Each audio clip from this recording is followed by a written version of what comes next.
नमस्कार विद्यार्थी मित्रांनो, सर्वज्ञ एज्युकेशन या यूट्यूब चॅनलवर तुम्हा सर्वांचे पुन्हा एकदा स्वागत आहे।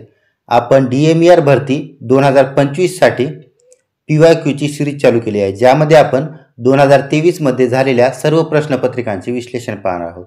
या अगोदर आपण 5 पार्ट अपलोड केले आहेत आणि आजचा 6वा पार्ट आहे। या व्हिडिओमध्ये आपण मराठीच्या प्रश्नाचे विश्लेषण पाहणार आहोत। तुम्ही जर चॅनलवर नवीन असाल तर चॅनलला सबस्क्राइब करा। व्हिडिओला सुरुवात करूया। पहिला प्रश्न, मुभा असणे या वाक्यप्रचाराचा अर्थ सांगा। याचा अर्थ होतो मुभा असणे म्हणजे परवानगी असणे किंवा मोकळीक असणे। त्यानंतर दुसरा आहे ऑप्शन, त्यामध्ये लाचार असणे। लाचारचा अर्थ दुर्बल असणे किंवा असहाय्य असणे। त्यानंतर निरुपाय म्हणजे कोणताही उपाय नाही असा। त्यानंतर पिच्छा पुरवणे या वाक्यप्रचाराचा अर्थ होतो एखाद्याच्या मागे लागणे म्हणजे पिच्छा पुरवणे। त्यानंतर दुसरा प्रश्न, वाक्यप्रचार आणि अर्थ यांच्या जोड्यातील योग्य जोडी शोधा। आपला वाक्यप्रचार आणि त्यांचा अर्थ योग्य आहे ती जोडी शोधायची आहे।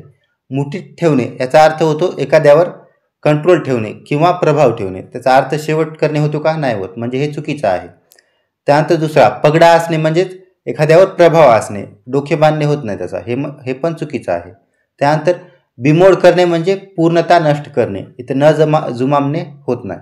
त्यानंतर मन घालणे म्हणजे लक्ष देणे, जसं मन लावून अभ्यास करणे म्हणतो त्याचप्रमाणे लक्ष देऊन अभ्यास करणे, म्हणजे हे दोन्हीचे अर्थ समान आहेत। म्हणून ऑप्शन क्रमांक 4 हे आपलं योग्य उत्तर आहे। त्यानंतर तिसरा प्रश्न, पुढीलपैकी समर्थ रामदास यांचा ग्रंथ कोणता आहे? तर समर्थ रामदास यांचा ग्रंथ दासबोध हा ग्रंथ आहे। त्यानंतर आर्य भारत हा ग्रंथ हर्षद सोर पोतदार यांनी लिहिला आहे। ज्ञानेश्वरी ही ज्ञानेश्वर माऊली यांनी लिहिली। त्यानंतर लीळाचरित्र हे चक्रधर स्वामी यांच्या जीवनावर आधारित चरित्र आहे। पुढचा प्रश्न पाहूया। चौथा प्रश्न, वीरा राठोड यांची कविता कोणत्या बोलीभाषेत आहे? तर वीरा राठोड यांची कविता ही बंजारा या बोलीभाषेमध्ये आहे। पाचवा प्रश्न, स्पष्ट या शब्दाचा समानार्थी शब्द शोधा। स्पष्ट म्हणजेच निखालस। त्यानंतर शितापी, शितापीचा अर्थ होतो कौशल्य किंवा चपळता। त्यानंतर आर्जव म्हणजे विनंती करणे किंवा याचना करणे, जसं आपण अर्ज करतो त्याचप्रमाणे त्याच पासून आर्जव हा शब्द बनला आहे। त्यानंतर स्तुती करणे म्हणजे एखाद्याची प्रशंसा करणे। 6वा प्रश्न, कोश आणि कोशकार यांच्या जोड्यातील योग्य जोडी शोधा। त्यापैकी योग्य जोडी आहे ऑप्शन 3, मराठी उत्पत्ती कोश हा कृपा कुलकर्णी यांनी लिहिला आहे। 7वा प्रश्न, डोक्यावर मिरे वाटणे या वाक्यप्रचाराचा अर्थ सांगणारा वाक्यप्रचार कोणता? तर डोक्यावर मिरे वाटणे म्हणजेच वरचढ होणे। त्यानंतर माया लावणे याचा अर्थ प्रेम करणे। अन्नाला लावणे म्हणजे अन्न खायला देणे। मागमूस नसणे म्हणजे अस्तित्वच नसणे। त्यानंतर 8वा प्रश्न, समानार्थी शब्दाच्या पुढील जोड्यांपैकी चुकीची जोडी शोधा। आपल्या यापैकी चुकीची जोडी शोधायची आहे। सचेतन म्हणजे ज्यामध्ये चेतना आहे, चेतना असणाऱ्याला काय सजीव म्हणतात, हे योग्य आहे। त्यानंतर कनक, कनक म्हणजे सुवर्ण किंवा याला सोने पण म्हणतात, हे सोन्याचे सर्व समानार्थी शब्द आहेत। त्यानंतर महान, महान म्हणजे मोठा आणि थोर म्हणजे पण मोठा, म्हणजे हे पण योग्य आहे। वंदन, एखाद्याला वंदन करणे, त्याच्या विरुद्धार्थी काय होईल? एखाद्याला आज्ञा करणे, म्हणजे हे चुकीचं आहे। ऑप्शन क्रमांक 3 हे आपलं योग्य उत्तर आहे। कर्णकटू या शब्दाचा विरुद्धार्थी शब्द कोणता? कर्णकटूचा विरुद्धार्थी कर्ण मधुर। ऑप्शन क्रमांक 1 हे आपलं योग्य आहे।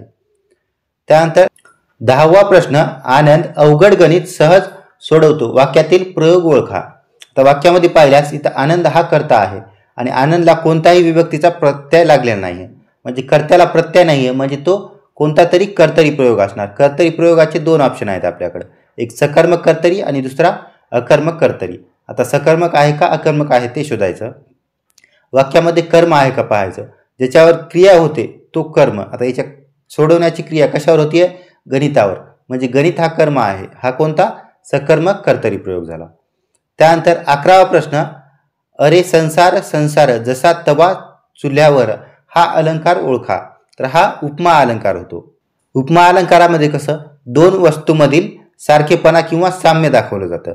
आता इथं संसार आणि तवा चुल्यावर यामध्ये दोन्हीमध्ये साम्य दाखवलं आहे, म्हणून हा उपमा अलंकार होईल।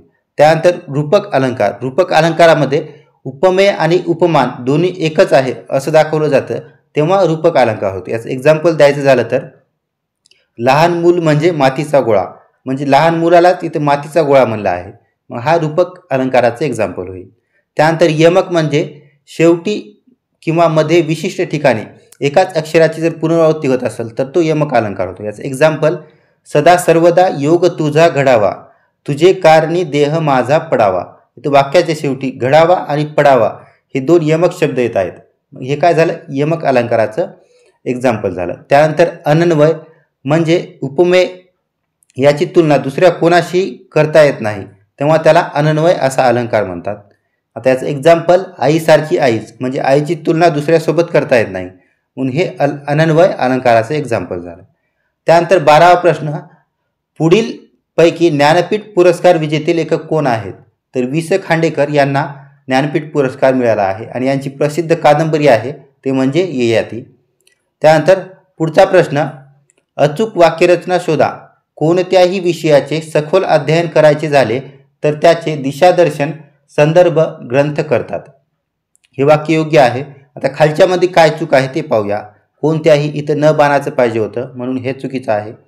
त्यानंतर कोणत्याही विषयाचे, विषयामध्ये श षटकोनाचं असतं म्हणजे हे पण चुकीचं आहे. त्यानंतर कोणत्याही विषयाचे सखोल अध्ययन करायचे झाले तर त्याचे दिशादर्शन, दिशासाठी श षटकोनाचं असतं आणि इथं संदर्भ पण चुकीचा आहे, सन द यायला पाहिजे पण खाली तिन्ही चुकीचं आहे. ऑप्शन क्रमांक आपलं 1 योग्य आहे. 14वा प्रश्न, भोलानाथ हा बालगीत संग्रह कोणाचा आहे? तर हा मंगेश पडगावकर यांचा बालगीत संग्रह आहे. 15वा प्रश्न, दुष्काळात 13वा महिना या म्हणीचा अर्थ सांगा. या म्हणीचा अर्थ होतो संकटात अजून भर पाडणे. तर तुम्ही चॅनल नवीन असाल तर चॅनलला सबस्क्राईब करा आणि व्हिडिओला लाईक करा. या सेशनच्या PDF साठी सर्वज्ञ एज्युकेशन या टेलिग्राम चॅनलला जॉईन करा.